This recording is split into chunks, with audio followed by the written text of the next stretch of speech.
Burkina Faso's young revolutionary leader, Captain Ibrahim Traoré, just delivered a bold message to the most powerful country in the world, and it's something the new US president, Donald Trump, never saw coming.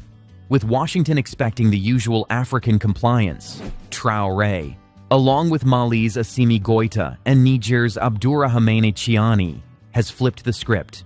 For years, the US and its European allies controlled Africa's resources, dictated its policies, and used military presence as a bargaining chip. But now, the Sahel has had enough.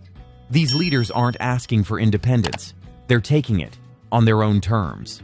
The big question is, how will Trump react? Chapter 1. The West's era in Africa is crumbling. For decades, the US and France treated Africa like a business investment. Financial aid came with strings attached. Military support was never about protecting African nations. It was about controlling them. Western corporations walked away with Africa's gold, uranium, and lithium, while local economies struggled. Burkina Faso, Mali, and Niger have finally slammed the door shut on that arrangement. No more French troops, no more US military bases, no more blind acceptance of deals that leave Africa with nothing. The breaking point? Failed promises. Western intervention in the Sahel, whether through France's Operation Barkhane or US military operations, was supposed to combat terrorism. Instead, it made things worse. Extremist groups grew stronger, and African leaders realized they were just pawns in a larger geopolitical game. Now Traoré and his allies are making moves that have Washington scrambling. Chapter 2. Ibrahim Traoré. When Captain Ibrahim Traoré took control of Burkina Faso in 2022, many underestimated him. A young, fiery military officer leading a nation in crisis? The West expected him to fall in line. Instead, he turned the tables. One of his first major moves? Expelling French troops in early 2023. He gave them a clear message. You failed to protect us from terrorists, so we're handling things ourselves. Then came the economic shift. Burkina Faso's natural resources were being drained by foreign corporations, with little benefit for the people. Traoré decided enough was enough. He began pushing for national control over the country's gold and other key industries. And let's talk about alliances. While the West expected Burkina Faso to remain dependent on them, Traoré took a different route, one that led straight to Russia. Military cooperation, weapons deals, and training programs with Moscow showed that Burkina Faso had found a new, more reliable partner. Washington wasn't just watching, it was panicking. Chapter 3. Assimi Goïta, Mali's colonel. Assimi Goïta has been just as bold. Since 2021, he's made it clear that Mali will not be a Western puppet. His biggest moves? Expelling the French military. France had been in Mali for decades, claiming to fight terrorism. But when Goïta took over, he realized their presence was doing more harm than good. He sent them packing, banning Western-funded NGOs. Many of these organizations were seen as tools of foreign influence, promoting policies that benefited Europe and the US instead of Malians. Goïta put a stop to it, bringing in Russian forces, just like Traoré. Goïta turned to Russia's Wagner Group for military support. With the West out, Moscow quickly became Mali's go-to security partner. Mali's message was clear: sovereignty comes first. And just like in Burkina Faso, the people supported it. Chapter 4. Niger's Abdourahmane Tiani exposes the US. Then came Niger's shocking turn. Once considered a solid US ally in the fight against terrorism, Niger made a dramatic shift in 2023 when General Abdourahmane Tiani took power. His government wasted no time in exposing what they saw as years of exploitation and unfair treatment by the United States. One of the biggest bombshells to emerge from Tiani's government was the revelation that, while the US was paying $63 million per year to maintain military bases in Djibouti, Niger received absolutely nothing for hosting American troops. This wasn't just an oversight, it was a clear example of how Washington had taken Niger's cooperation for granted, expecting compliance without compensation. For Tiani, this was unacceptable. His administration demanded answers, but what they found only added to their frustration. Chiani's grievances against the U.S. went beyond just financial injustice. His government revealed that U.S. military operations in Niger had allegedly been carried out without proper legal agreements, effectively ignoring Nigerian sovereignty, despite claiming to be in the region for counterterrorism efforts. American forces refused to share vital intelligence with Niger's own military, raising questions about whose interests they were really serving. Even more shocking was the revelation that Niger was forced to cover operational costs for U.S. military aircraft, meaning the country was essentially paying for its own exploitation. But perhaps the most infuriating issue for Chiani's government was the level of political interference coming from Washington. The U.S. had not only maintained military presence without proper agreements, but it had also been actively dictating Niger's foreign policy, telling the government who they could and couldn't partner with, for a leader determined to reclaim Niger's sovereignty. This was the final straw. Chiani's response was swift and historic. All U.S. troops must leave Niger. This was a massive blow to Washington, which had long considered Niger a crucial hub for its military operations in the Sahel. Losing access to Niger meant losing strategic control over one of the most geopolitically significant regions in Africa. For the first time in decades, the U.S. was being forced out, not by armed resistance, but by a government that had simply decided it would no longer accept being treated as a subordinate. Chapter 5: Why this matters for the future of Africa. The revolution happening in the Sahel isn't just about 3 countries. It's part of a larger movement sweeping across Africa.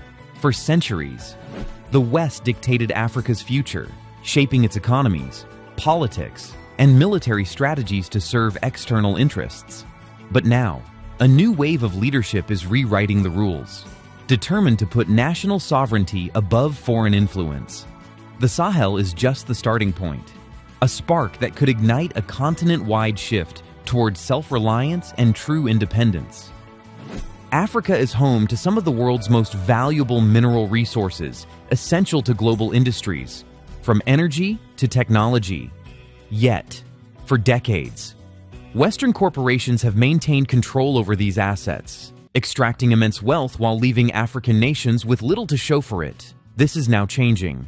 Leaders like Ibrahim Traoré, Assimi Goïta, and Abdourahamane Chiani are taking bold steps to ensure that Africa benefits first from its own resources, reversing a system that has long kept the continent economically dependent.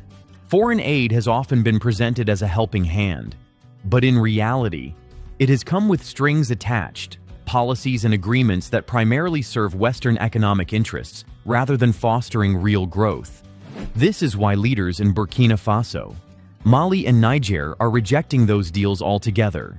They see aid as a tool of control rather than genuine support, and they are choosing instead to seek partnerships that respect their sovereignty. The old strategy of maintaining military influence through bases and foreign troops is also collapsing. France, once a dominant force in the region, has been forced out of Mali and Burkina Faso, and now even the United States is facing expulsion from Niger. The era of Western military dominance in Africa is rapidly fading.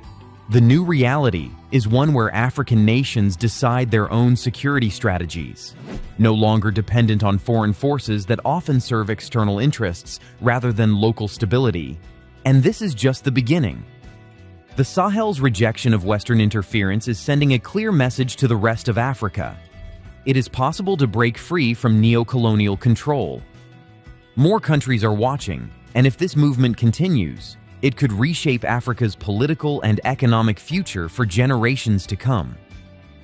Chapter 6: How will Trump respond? Donald Trump's return to power raises major questions about the future of U.S.-Africa relations, particularly with the revolutionary governments of Burkina Faso, Mali, and Niger. Unlike Joe Biden, who promoted multilateralism and democracy, Trump has always favored an America-first approach, where foreign policy is driven by economic and security interests rather than ideological concerns. With Sahelian leaders rejecting Western dominance, the U.S. must now decide how to navigate this shifting political landscape. One possible scenario is that Trump takes a pragmatic approach, engaging with Sahelian leaders purely on economic and security grounds. He may be willing to overlook ideological differences if he sees potential for financial or strategic benefits. This could mean new security deals, economic partnerships, or resource-based agreements that serve U.S. interests without the traditional diplomatic conditions attached. However, given the region's growing alignment with Russia and China, Trump may find it difficult to secure meaningful cooperation. Another possibility is that Trump attempts to renegotiate terms directly with leaders like Traoré, Goïta, and Chiani. Known for his unconventional diplomacy, he might bypass traditional channels and seek direct engagement. However, these leaders have made it clear that they will not compromise their sovereignty, and any new deal would have to be on their terms, not Washington's. Trump's presidency has always been about making deals, not promoting democracy or maintaining alliances. His America First approach means he's unlikely to waste time trying to push democracy in the Sahel, but he might attempt to renegotiate new agreements. Could Trump use economic pressure to force them back in line? Maybe. But these leaders have already found new allies in Russia, China, and Iran. They no longer need Washington's approval. Could military intervention be an option? Unlikely. After the disasters in Iraq and Afghanistan, Trump knows that American voters have no appetite for another foreign conflict.